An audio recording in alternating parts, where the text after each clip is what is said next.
A lion fails about 3 out of every 4 hunts it attempts. A great white shark misses its target roughly half of the time. But the deadliest hunter on Earth is none of them. It is this. It weighs less than a paperclip, and it almost never misses its prey.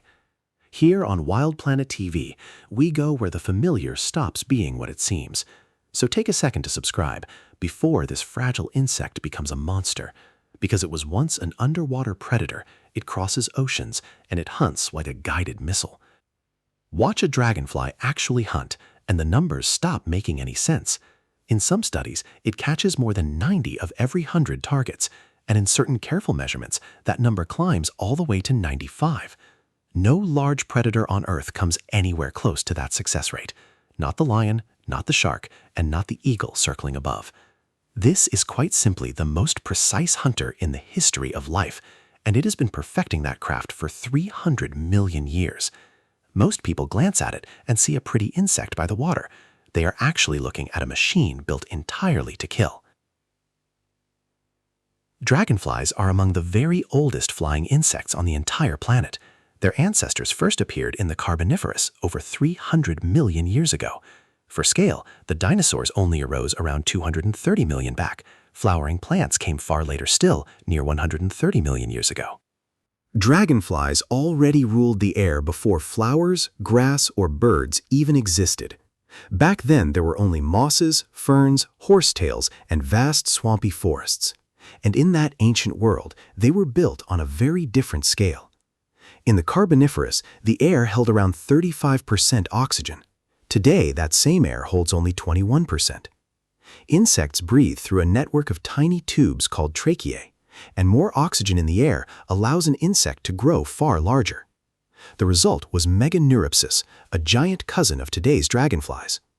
Its wings spanned up to 70 centimeters from tip to tip. That is almost the length of a grown adult's entire arm. It was the largest flying insect that has ever existed on Earth. Then the oxygen slowly fell, and the giants disappeared forever. But the basic design survived, almost completely untouched. 4 wings, hemispherical eyes, grasping legs. A perfect aerial hunter. Today, about 6,500 species live in the order Odonata. They are found on every continent on Earth except Antarctica, from the steaming tropics all the way to the edge of the Arctic. The blueprint was so good that evolution barely bothered to change it. Every single part of a dragonfly is a tool tuned for one task. That task is to kill in the air. Let us start with the eyes. 2 enormous spheres cover almost the whole of its head. Each eye is built from 25 to 30,000 tiny lenses. Its field of view is close to a full 360 degrees.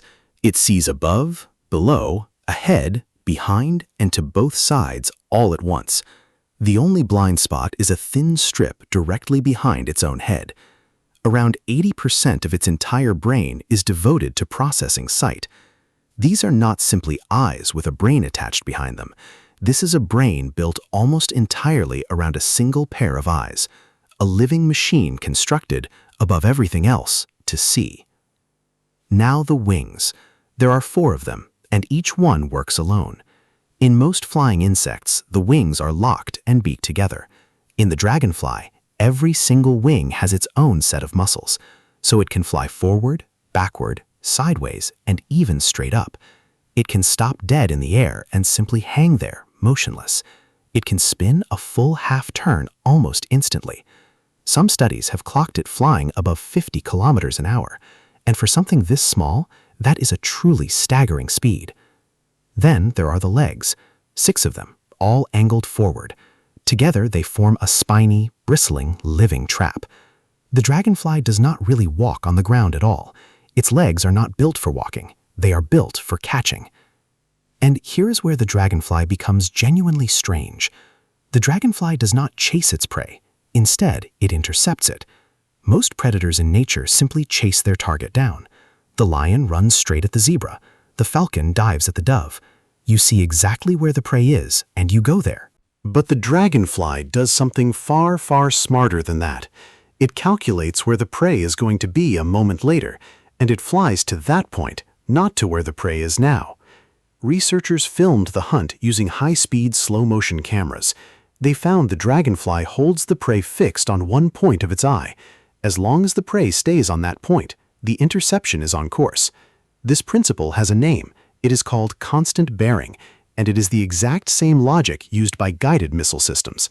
A brain of just a few milligrams is running a missile's navigation, and incredibly, there is even more to it than that. The dragonfly attacks its prey from below and from behind. It adjusts constantly so that to the prey, it seems to hang still. This clever trick is called motion camouflage. The prey simply never sees anything coming toward it, because the hunter does not appear to move against the background. The prey has no idea what is happening to it until the spiny legs suddenly snap shut all around it. This principle took us humans decades to formalize in mathematics. The dragonfly runs it with neurons that fit on the head of a pin. Comment the word hunter below if this is changing how you see it, because before it ever ruled the sky, it lived another life entirely. Beneath the surface of the water, the dragonfly begins as something else, and that early life is, in some ways, even more unsettling.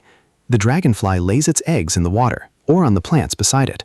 From those eggs hatch the nymphs, which are known as naiads. The naiad looks absolutely nothing like the graceful adult, a flat, dark creature coated in sediment, crawling along the bottom. It is one of the top predators of small freshwater pools, and it carries a weapon that is unique among all insects. Its lower lip folds up beneath its head like a loaded spring. When prey drifts close, that lip fires forward in mere milliseconds. A mosquito larva, a tadpole, or even a tiny fish. The hooks on its tip seize the prey almost instantly. It is the underwater version of the adult's deadly aerial strike, a capture with almost no margin for error at all. The naiad does not hunt while it is on the move. It is an ambusher, sitting still for hours, buried in the silt, waiting for something to move within reach of that folded lip. The strike is so fast that it often cannot be seen at all. You only ever see the result, the prey already in its grip. The naiad lives underwater anywhere from a few months to 5 years. All of that time it grows, it molts, and it hunts. It passes through 10 to 15 separate molts before it is ready. Some of the largest naiads even seize fish bigger than themselves. They are easy prey for absolutely nothing in that pond. Their armor is hard, and their reflexes are lightning fast.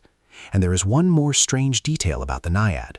The naiad moves through the water by pure jet propulsion. It draws water into a chamber and then blasts it out behind.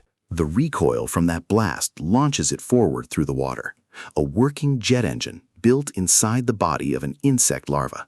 It is the very same principle a squid uses, only in freshwater, and all of it fits inside a body just 2 centimeters long.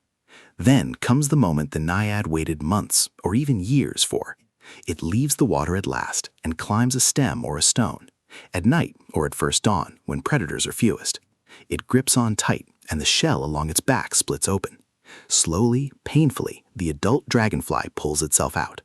Wet, soft, and folded, it hangs there upside down. It waits, completely helpless, as fluid pumps into its wings. The wings unfold, slowly, millimeter by fragile millimeter. Then they dry out, and they harden into panes of glass. This is one of the most vulnerable moments any animal ever knows. For hours, it simply cannot fly, or flee, or fight back. A bird, a frog, a spider, almost anything can take it now. Enormous numbers of dragonflies die at exactly this point, right at the threshold between the water and the open air. The ones that do survive spread their new wings and rise. Within a few days, their bodies harden completely, and the old underwater creature is simply gone forever. In its place stands an aerial predator of terrifying precision. Share this with someone who still thinks dragonflies are harmless, because what these wings can do, engineers still cannot fully copy. What makes the dragonfly special is not only that it flies well, it is the astonishing way in which it flies. Each wing carries a fine network of veins and micro-ridges. They control airflow with a precision engineers still struggle to decode. Near the leading edge of each wing sits a small thickening. It is called the pterostigma, and it is absolutely no accident. It steadies the wing at high speed, killing off dangerous vibrations. A passive anti-vibration system built right into an insect's wing. The dragonfly can also beat its front and back wings quite differently, at different frequencies or even in completely opposite directions. The front wing creates the airflow, and the back wing then uses it. When it needs top speed, it synchronizes all 4 together. When it needs a tight turn, it lets them work apart. It is like having two pairs of engines working together or separately. Engineers have studied this remarkable structure for decades now. One company even built a flying drone that copies it directly, the Bionicopter, with 4 wings and 13 degrees of freedom. It can hover, fly in any direction, and spin on its own axis. 300 million years of evolution, and we are only starting to copy it. And there is still one more thing this incredible flyer can do. The Dragonfly barely spends any energy at all when it glides. Its lift-to-drag ratio is so good it can cross truly vast distances. Which is how a dragonfly does something that sounds completely impossible. The globe skimmer, Pantala flavescens, is a fairly small dragonfly. It has a wingspan of only about 8 centimeters across. Yet it makes one of the longest migrations known to any insect, possibly the single longest of all, measured by its full cycle. The route runs from India across the Indian Ocean to East Africa and back. The full cycle is estimated at 14 to 18,000 kilometers, and no single dragonfly ever completes that entire journey.